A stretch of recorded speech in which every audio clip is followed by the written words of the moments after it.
The Constitution has been one of the most influential documents in history. The 22nd, 24th, and 26th Amendments were important advances in guaranteeing fairness to the American people in the election process, as well as limiting the power of the President to run for a long string of terms in office. The 22nd Amendment.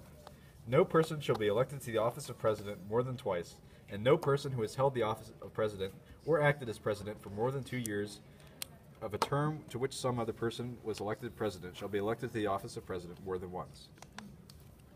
After FDR died in 1945, Americans began feeling as though having a president serve more than 8 years was bad for the country.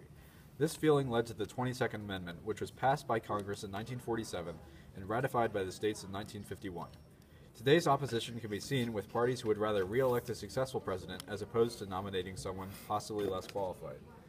Because of how beneficial and necessary this amendment was to our government, both parties agreed with it, and it had little trouble or opposition being passed. Life without the 22nd Amendment would be slightly different. Competition would differ during the election years with presidents who can run as many times as they wish. Also, it would allow the government to become more driven by favoritism and corruption if the same person would always be in charge, similar to elected dictatorship. The 24th Amendment.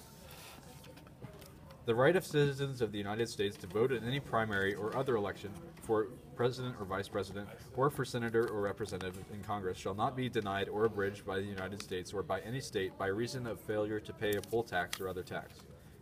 Southern state legislators, however, soon looked for other ways to keep the vote from African Americans, which inevitably, and perhaps by design, blocked some white Americans.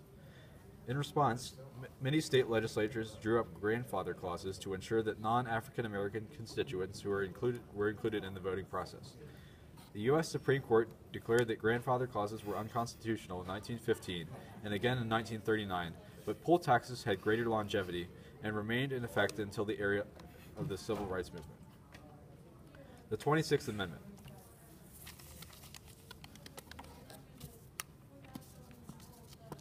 The rights of citizens of the United States who are 18 years of age or older to vote shall not be denied or abridged by the United States or by any state on account of age. The 26th Amendment lowered the voting age from 21 to 18. A big reason for why the 26th Amendment was passed was because people felt that if they were old enough to fight for their country or go to an exotic dance club, then they're old enough to vote. About 17 states refused to pass measures to lower the voting age after Nixon signed the 1970 extension to the Voting Rights Act. People who opposed the new voting age felt that the maturity level of an 18-year-old was too low.